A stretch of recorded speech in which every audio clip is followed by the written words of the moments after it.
Classification of number system, संख्याओं का वर्गीकरण। कॉम्प्लेक्स नंबर, सम्मिश्र संख्या। सम्मिश्र संख्या क्या होती है? सम्मिश्र संख्या दो प्रकार की होती है, वास्तविक संख्या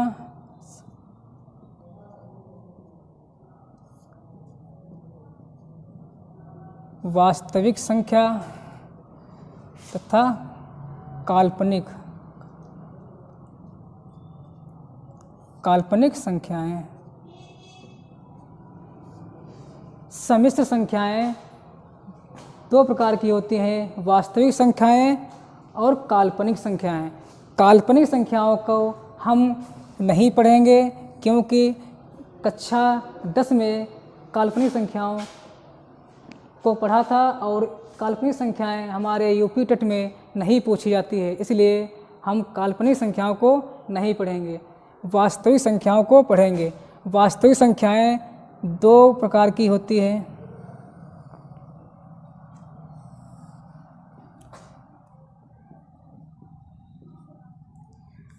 परिमेय संख्याएं, अपरिमेय संख्याएं।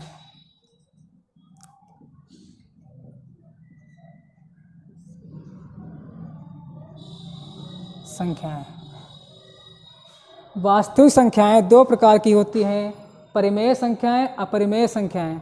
अपरिमेय संख्याओं को हम अभी पढ़ेंगे थोड़ी देर बाद। पहले संख्याओं का वर्गीकरण हम सीख लेते हैं। तो परिमेय संख्याएं तीन प्रकार की होती हैं, दो प्रकार की होती हैं। परिमेय संख्याएं दो प्रकार की होती हैं, पूर्णांक और भिन्न। परिमेय संख्याएं दो प्रकार की होती हैं, पूर्णांक और भिन्न। भिन्न को हम नहीं पढ़ेंगे, भिन्न का एक अलग चैप्टर होता है, इसलिए हम उसको बाद को पढ़ेंगे।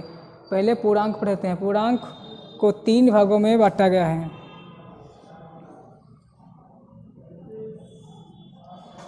ऋणात्मक, शून्य, धन पूर्णांक। धन पूर्णांकों को हम चार भागों में बांटते हैं। धन पूर्णांकों को हम चार भागों में बांटते हैं, एक सम संख्या, दूसरी विषम संख्या, तीसरी भाज्य, चौथी अभाज्य। और धन पूर्ण संख्याओं को पूर्ण संख्या और प्राकृतिक संख्या भी कहते हैं। प्राकृतिक संख्या।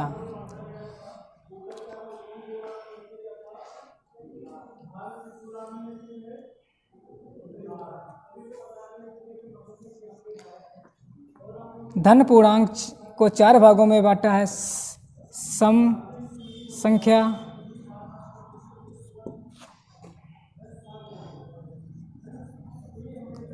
विषम संख्या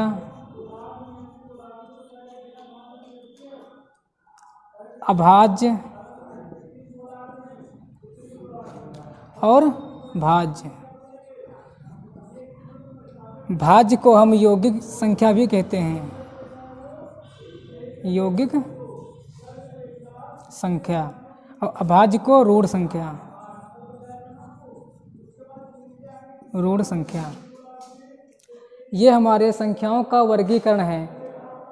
वास्तविक संख्या को दो भागों में बांटा गया है, परिमेय संख्याएं, दूसरी अपरिमेय संख्याएं।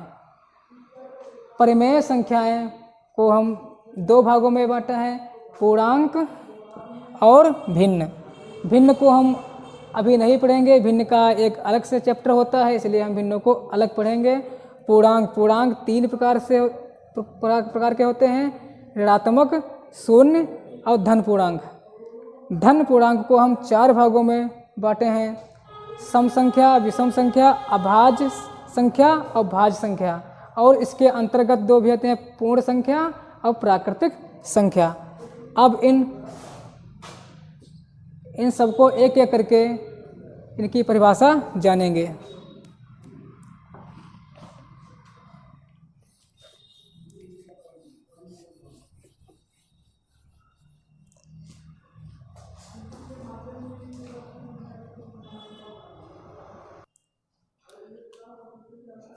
नंबर 1 वास्तविक संख्या।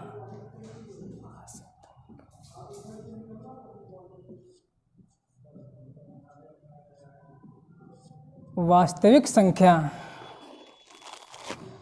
जो कुछ भी गिना जाता है या जो कुछ भी गिना जा सकता है वो हमारी वास्तविक संख्याएं होती हैं। जैसे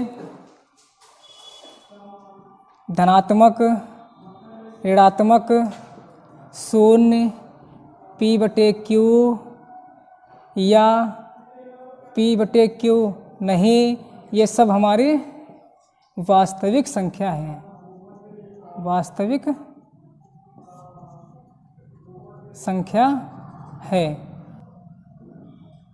जो कुछ भी गिना जा सकता है वो सभी परिमेय वास्तविक संख्याएं हैं। जो कुछ भी गिना जा सकता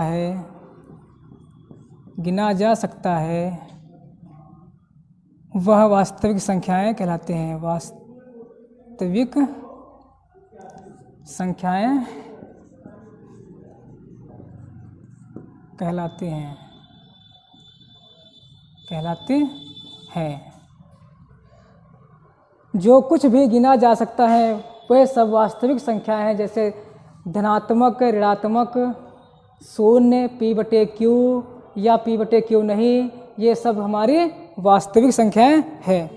अब नंबर 2,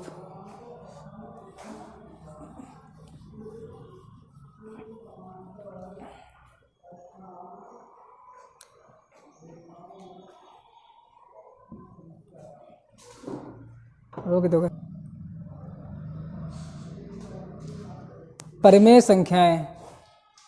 परिमेय संख्याएं वे संख्याएं होती है जिन्हें हम p/q के रूप में लिख सकते हैं, लेकिन q के बराबर में 0 नहीं होना चाहिए।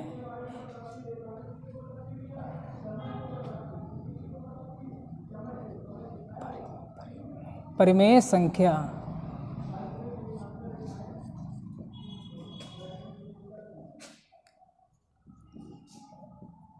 ऐसी संख्या जिसे हम p/q के रूप में लिख सके,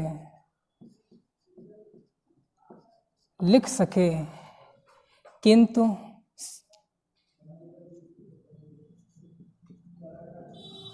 लेकिन q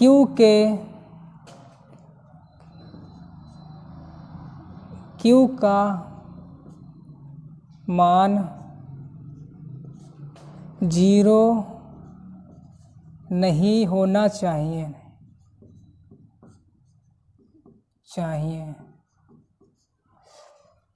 परिमेय संख्याएं ऐसी संख्याएं जिसे हम p/q के रूप में लिख सके, किंतु शर्त यह है लेकिन q का मान 0 नहीं होना चाहिए।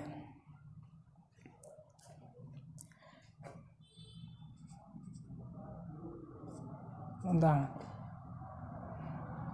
4/5, 8/2, 7/3, 2/5,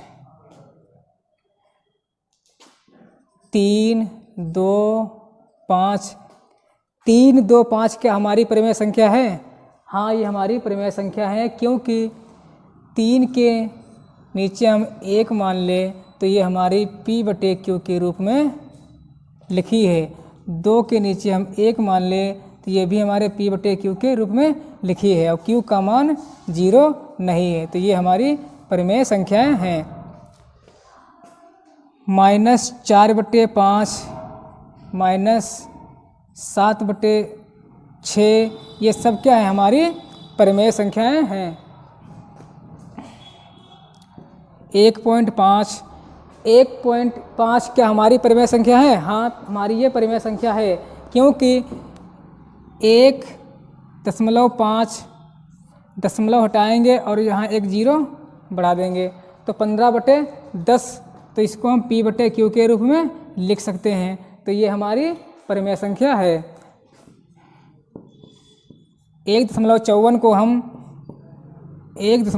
को हम यहाँ 1 माने और दशमलव को हटा दिया। दशमलव के बाद कितनी संख्या है? 1 2 दो संख्याओं के बाद दशमलव है तो नीचे 2 जीरो बढ़ा दें। तो ये भी हमारी एक परिमेय संख्या हो जाती है। परिमेय संख्याओं को ज्ञात करने के लिए या पहचानने के लिए हम तुम्हें एक ट्रिक बताते हैं। परिमेय संख्याओं को जानने के लिए हम आपको एक ट्रिक बताएंगे जिससे आप परिमेय संख्याओं को पहचानना जान जाएंगे।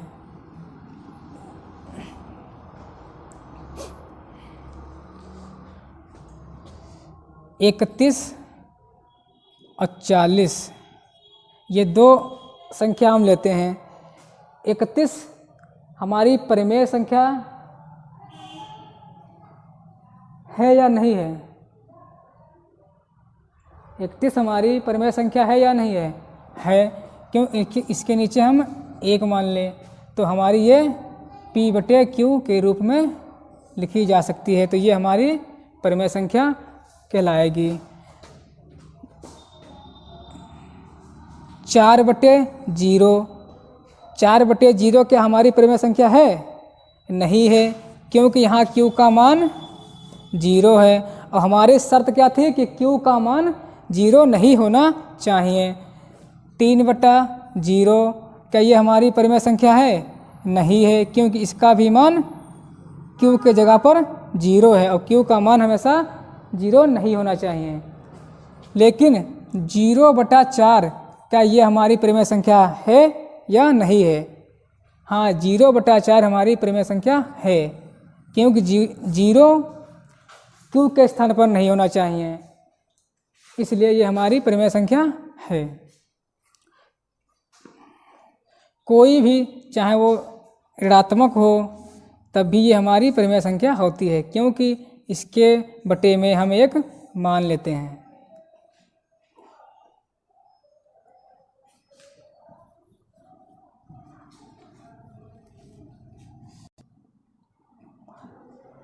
परिमेय संख्याएं पढ़ चुके हैं, अब हम अपरिमेय संख्याओं के बारे में जानेंगे।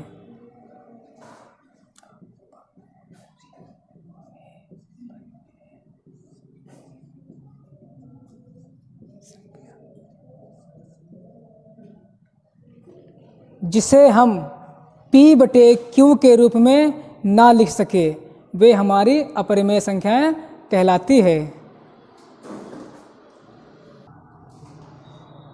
वे संख्याएं जिन्हें हम P बटे Q के रूप में ना लिख सके उन्हें अपरिमेय संख्या कहते हैं।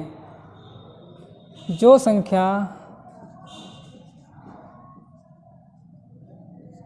संख्या P बटे Q के रूप में ना लिखी जा सके, ना लिखी जा सके, अपरिमेय संख्याएं कहलाती हैं। उन्हें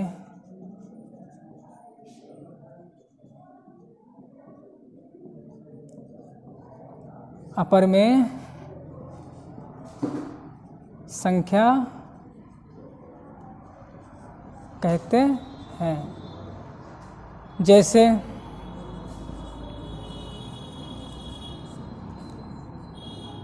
करनी दो क्या हमारी परिमेय संख्या है या अपरिमेय संख्या है? तो करनी 2 हमारी एक अपरिमेय संख्या है। करनी 3, करनी 5, करनी 12 ये हमारी परिमेय संख्याएं हैं। और पाई भी हमारी एक अपरिमेय संख्या है, लेकिन पाई का मान 22/7 ये परिमेय संख्या है। पाई एक अपरिमेय संख्या है और पाई का मान परिमेय संख्या है। करनी 4 ये हमारी अपरिमेय संख्या नहीं है क्योंकि इसका मान 2 होता है और 2 हमारी एक परिमेय संख्या है, परिमेय संख्या है। तो अपरिमेय संख्याएं वे संख्याएं होती है जिन्हें हम P/Q के रूप में ना लिख सके, जैसे करनी 2, करनी 3, करनी 5 और करनी 12 और पाई, ये सब हमारी अपरिमेय संख्याएं हैं।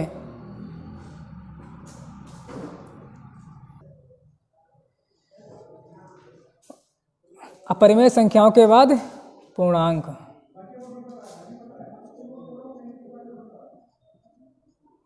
पूर्णांक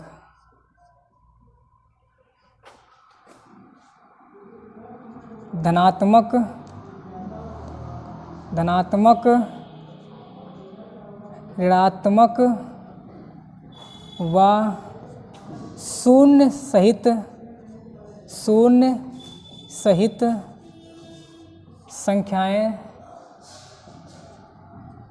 शून्य सहित संख्याएं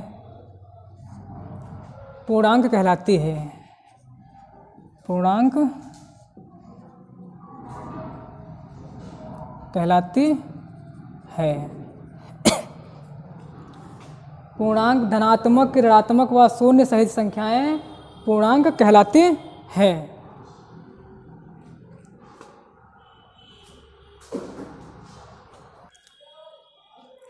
ऋणात्मक संख्या,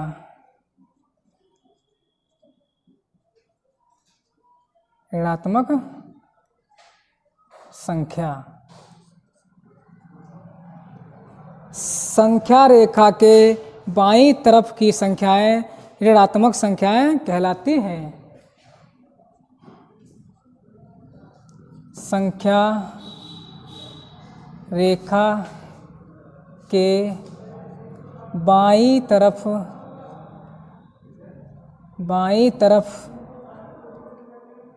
की संख्याएं, की संख्याएं ऋणात्मक संख्याएं, ऋणात्मक संख्याएं कहलाती हैं, कहलाती हैं। जैसे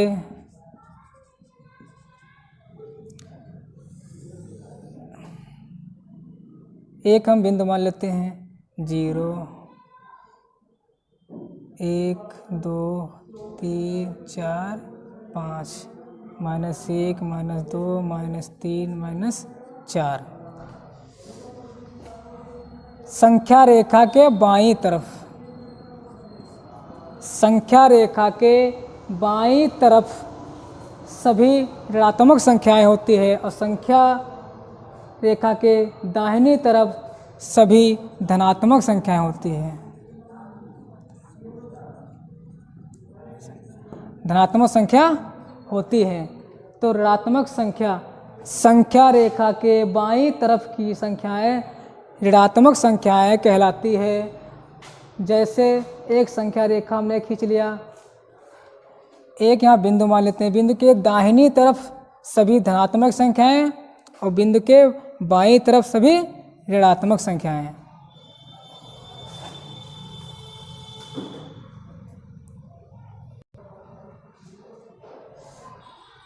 धनात्मक संख्याएं जो संख्या रेखा के दाहिनी तरफ होती है उन्हें धनात्मक संख्याएं कहते हैं।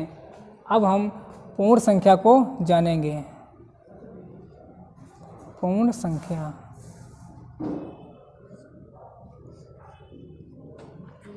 जिनकी शुरुआत, जिनका प्रारंभ 0 से होता है उन्हें पूर्ण संख्या कहते हैं।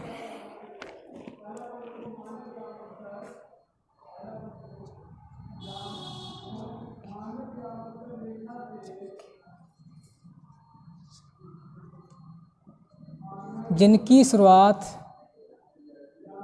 0 से होती हैं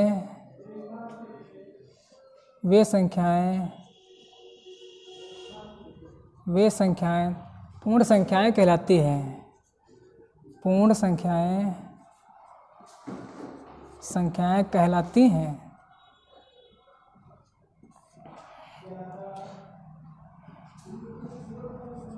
जैसे 0, 1, 2, 3, 4, 5 अनंत तक। पूर्ण संख्याएं वे संख्याएं होती है जिनकी शुरुआत हम शून्य से होती हैं। वे संख्याएं पूर्ण संख्याएं कहलाती हैं। जैसे 0, 1, 2, 3, 4, 5 ऐसे अनंत तक संख्याएं जाती हैं। पूर्ण संख्याओं के बाद हम प्राकृतिक संख्याओं को पढ़ेंगे। प्राकृतिक संख्या।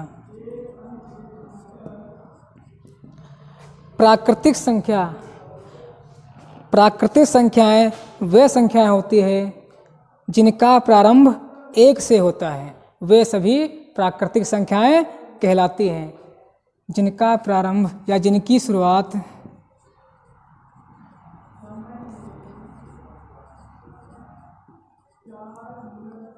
जिनकी शुरुआत 1 से होती है।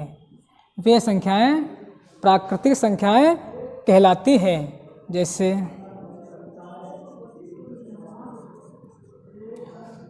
1, 2, 3, 4, 5, 6, 7 ऐसे अनंत तक। ये सभी हमारी प्राकृतिक संख्याएं हैं। इसके बाद हम सम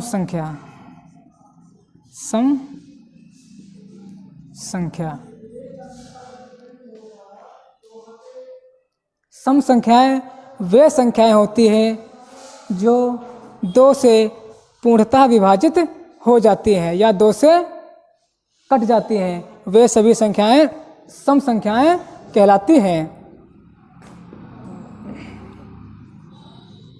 वे संख्याएं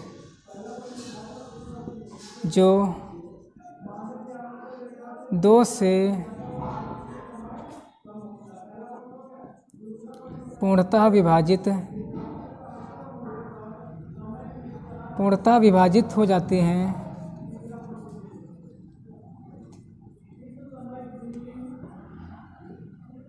उन्हें सम संख्या कहते हैं। जैसे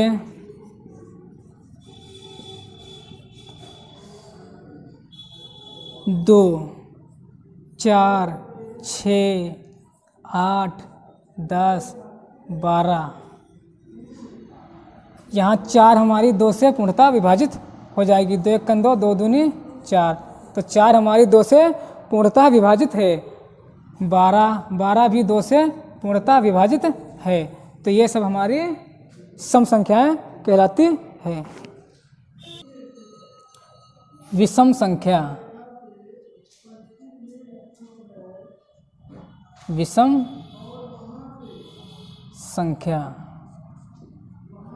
विषम संख्याएं वे संख्याएं होती हैं जो 2 से पूर्णतः विभाजित ना हो, जो 2 से ना कटे। वे संख्याएं विषम संख्याएं होती हैं।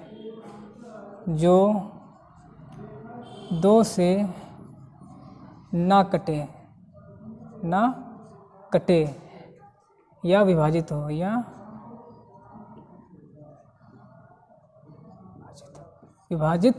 हो वे संख्या विषम संख्या कहलाती है। विषम संख्या कहलाती है। जैसे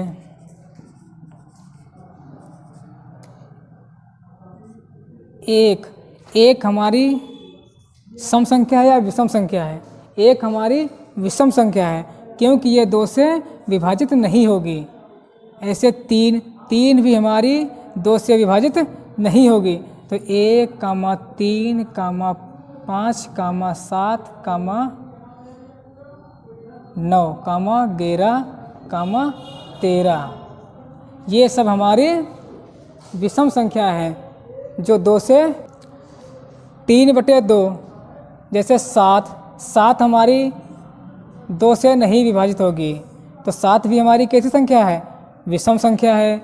9 3 से तो विभाजित हो जाती है, लेकिन 2 से विभाजित नहीं होगी, तो 9 भी हमारी एक विषम संख्या है। 11, 13 ये सभी संख्याएं 2 से विभाजित नहीं होती है, तो इन्हें हम विषम संख्या कहते हैं।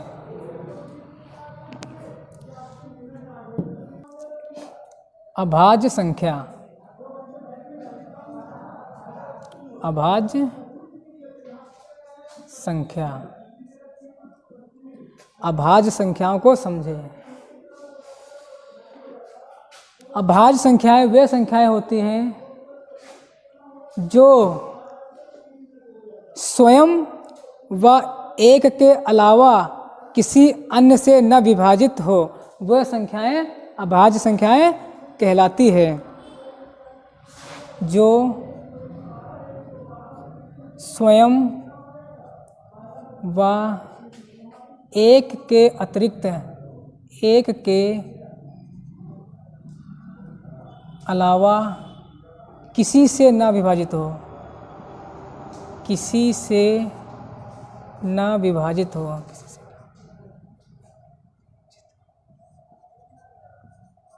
किसी से न विभाजित हो, अभाज्य संख्याएं कहलाती हैं। अभाज्य संख्या कहलाती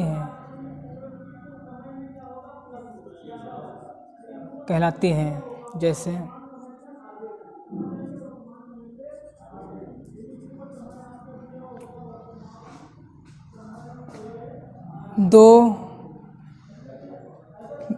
2 के गुणनखंड कितने हैं?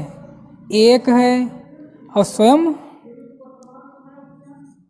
2 है, तो 2 के गुणनखंड 1 और स्वयं, इसके अतिरिक्त 2 के अन्य गुणनखंड नहीं है, तो हमें पता चलता है कि 2 हमारी एक अभाज्य संख्या है। 3, 5, 7, 11, 13 ये सभी हमारी अभाज्य संख्या है। से 5 को 1 विभाजित कर सकता है और स्वयं 5 विभाजित कर सके, तो 5 हमारी कैसी संख्या है? अभाज्य संख्या है। साधारण शब्दों में समझो, जिसके 2 गुणनखंड हो, जिसके 2 गुणनखंड हो, जिसके 2 गुणनखंड हो, 2 से अधिक न हो, वे संख्याएं अभाज्य संख्याएं कहलाती हैं। संख्या 1 स्वयं 2 गुणनखंड। संख्या या तो 1 से विभाजित होगी और या फिर स्वयं से, इसके अलावा किसी अन्य से विभाजित नहीं होगी, वे संख्याएं अभाज्य संख्याएं कहलाती हैं। जिसके 2 गुणनखंड हो, या तो 1 हो या फिर स्वयं हो, तो 11 खुद स्वयं काट सकती है या 1 से कर सकती है, तो 11 हमारी कैसी संख्या है? अभाज्य संख्या है। अभाज्य संख्याओं को कैसे पहचानेंगे?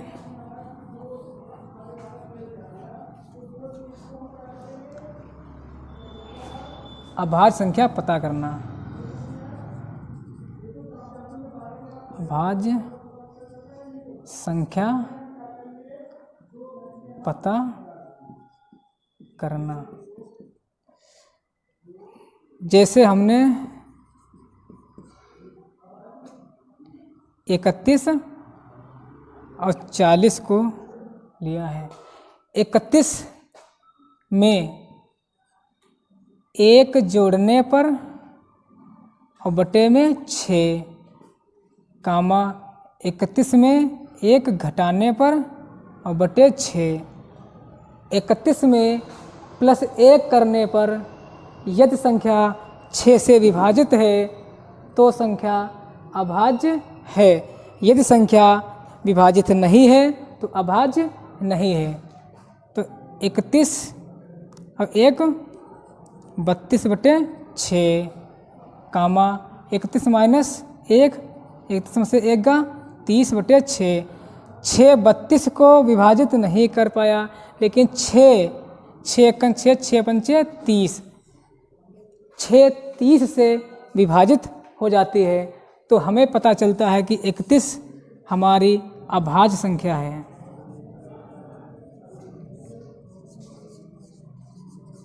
अभाज्य संख्या है। इन दोनों में से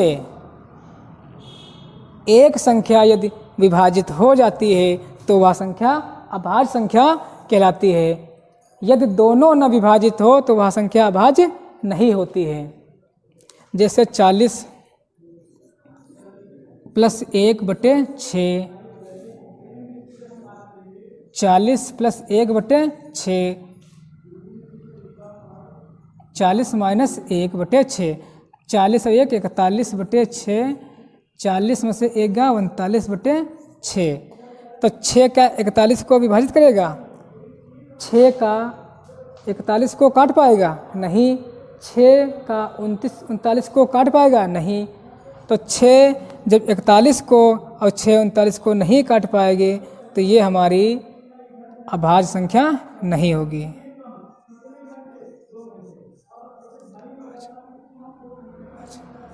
अभाज्य संख्या नहीं है।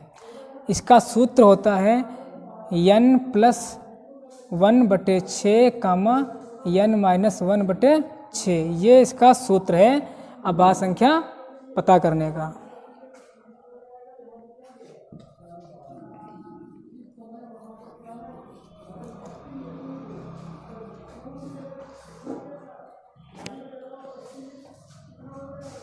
दो 241 में हम 1 जोड़ दें और 241 में 1 घटा दें तो 241 + 1 242/6 और 240/6। तो 6 × 6 6 चौक 24, शेष बचता है 2, तो ये संख्या 6 से विभाजित नहीं है। 6 × 6 6 चौक 24, यहाँ रिमाइंडर 0 बचता है, तो ये संख्या 6 से पूर्णतः विभाजित है। तो 241 हमारी अभाज्य संख्या है। अभाज्य संख्या है। दूसरी हम 57 को हम चेक करें कि ये हमारी अभाज्य संख्या है या नहीं। तो 57 में 1 जोड़ने पर बटे 6, 57 माइनस 1/6, 57 1 58/6, 57 में से 1 का 56/6।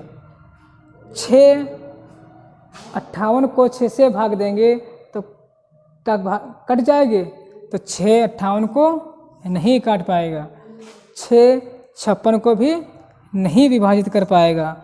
तो इससे हमें पता लगा है कि 57 हमारी अभाज्य संख्या नहीं है। अभाज्य संख्या नहीं है। या इस सूत्र से भी पता कर सकते हैं, या तो पता है कि 19 3 57, 19 के पहाड़े में 57 गिनती आती है, तो इससे पता चलता है कि यह अभाज्य संख्या नहीं है।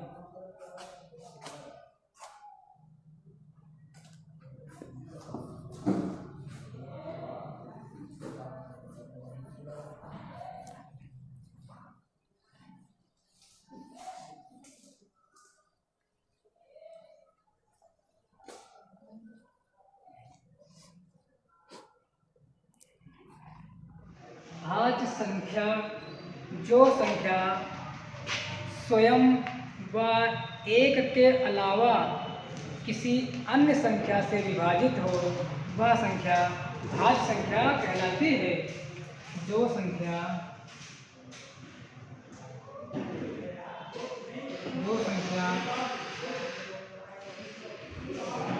स्वयं व एक के अलावा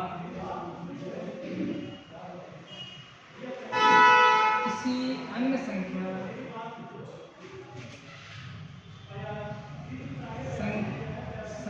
से विभाजित हो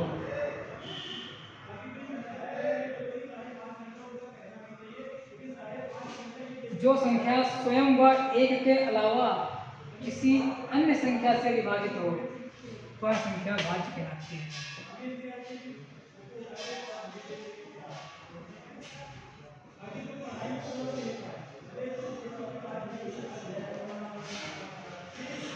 साधारण शब्दों में जिसके दो से अधिक गुणनखंड हो, जिसके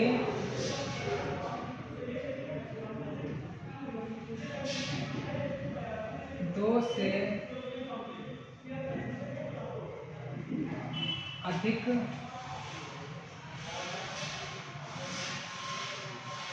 गुणनखंड हो वह संख्या अभाज्य कहलाती है। जैसे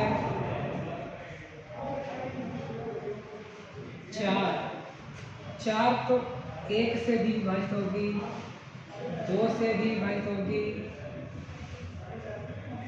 4 से भी विभाजित होगी। तो वह संख्या जिसके 2 से अधिक गुणनखंड हो वह संख्या भाज्य संख्या कहलाती है। तो 4, 6, 8, 10, 12 ये सभी संख्याएं भाज्य संख्याएं हैं। जैसे 8 को 1 से कट जाएगी, स्वयं 8 से भी कटेगी, 2 से भी कटेगी और 4 से भी कटेगी। तो 8 हमारी भाज्य संख्या है। 12 को 1 भी काट सकता है, 2 भी काट सकता है, 6 भी काट सकता है, 12 स्वयं भी कर सकता है। 12 3 को काट सकता है, 3 12 को काट सकता है, 4 भी 12 को काट सकता है। तो 12 के 2 से अधिक गुणनखंड है, इसीलिए यह संख्या भाज्य संख्या है। 10 को 1 भी काट सकता है, 10 के 2 भी विभाजित कर सकता है, 10 के 5 भी विभाजित कर सकता है, 10 के स्वयं 10 भी विभाजित कर सकते हैं। तो 10 भी हमारी भाज्य संख्या है।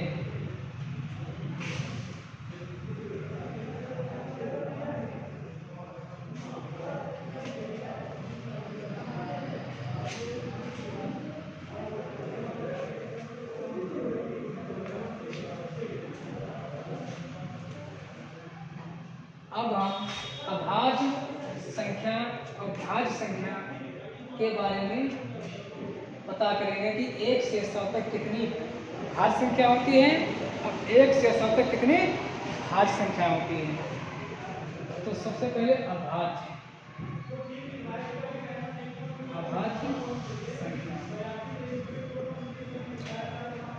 संख्या 1 से 50 तक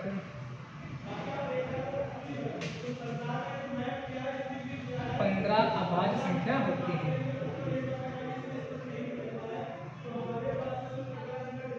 संख्या होती है 50 से 100 तक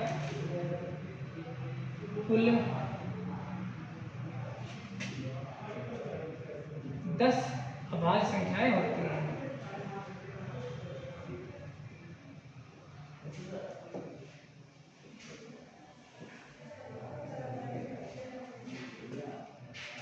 एक से 100 तक कुल अभाज्य संख्या 10 + 15 बराबर 25 अभाज्य संख्याएं होती हैं। संख्या होती है।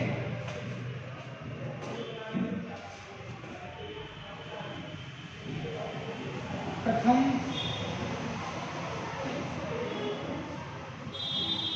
अभाज्य संख्या 2 है।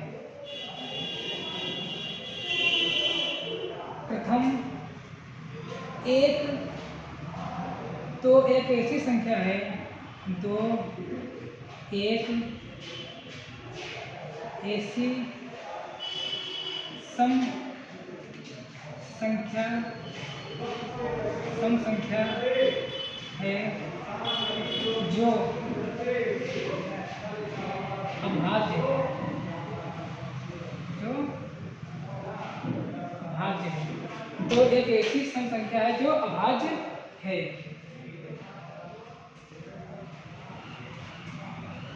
नंबर 2 भाज्य संख्या।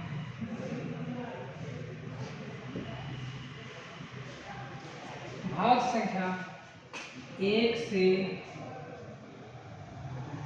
50 तक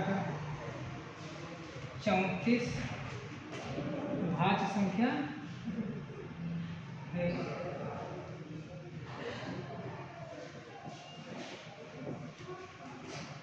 51 से 100 तक 40 भाज्य संख्या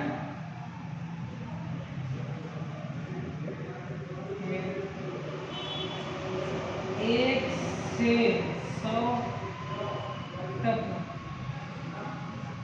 कुल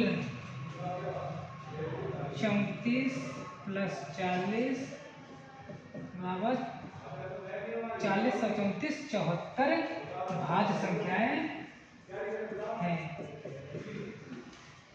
1 से 100 तक के बीच में कुल 74 भाज्य संख्याएं हैं।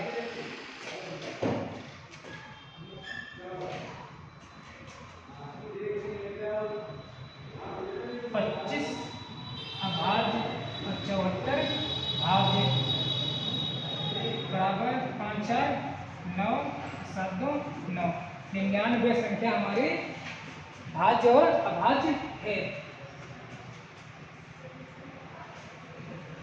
100 - 1 99। 1 ना तो भाज्य है और ना ही अभाज्य। ये हमारी महत्वपूर्ण संख्याएं हैं जो यूपी टेट और सी टेट कोई भी एग्जाम है इनमें से एक सवाल एक प्रश्न जरूर पूछा जाता है। तो आप लोग नोट कर लेना और इन संख्याओं को याद कर लेना।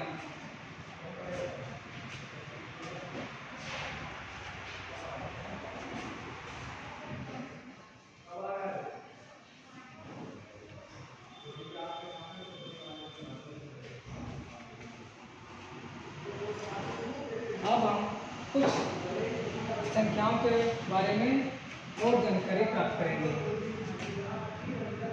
0 कैसी संख्या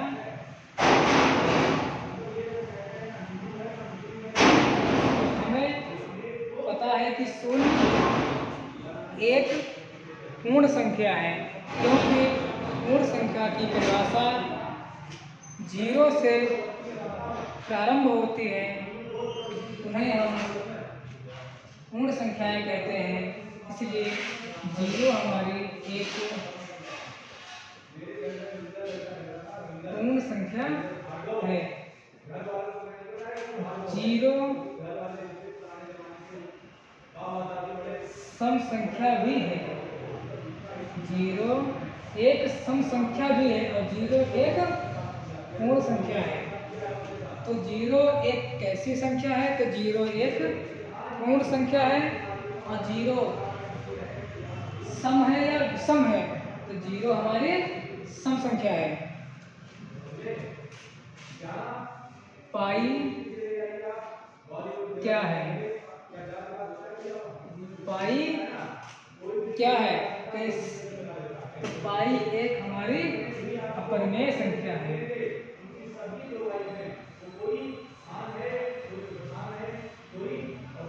अपरिमेय संख्या है।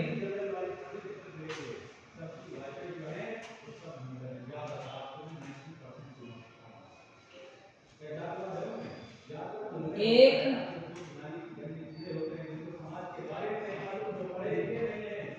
प्राकृतिक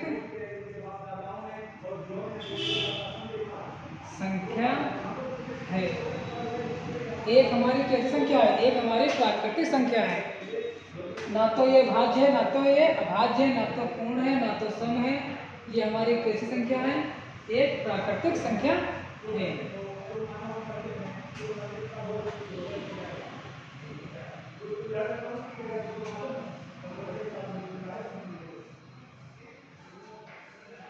अगर आपसे प्रश्न पेपर में आ जाए कि 1 से 100 तक कुल कितनी भाज्य संख्या है, तो बताना कितनी? 74 कुल भाज्य संख्याएं हैं। और कुल अभाज्य कितनी हैं? तो 25 अभाज्य संख्याएं कुल हैं। 0 कैसी संख्या है? 0 एक पूर्ण संख्या है। 1 कैसी संख्या है? 1 हमारी प्राकृतिक संख्या है। पाई कैसी संख्या है? तो पाई एक अपरिमेय संख्या है। 0 सम संख्या है या विषम संख्या है? तो 0 एक हमारी सम संख्या है। पाई का मान कितना होता है? तो पाई का मान 22/7 होता है। जो हमारी पाई का मान 22/7 होता है, जो हमारी परिमेय संख्या है। परिमेय संख्या है। पाई का मान परिमेय संख्या है, लेकिन पाई एक परिमेय संख्या है। तो बस आज के लिए बस इतना ही। अगले नेक्स्ट वीडियो में आपको हम सवालों के बारे में बताएंगे, जो 3-4 सवाल जो पेपर में पूछे जाते हैं।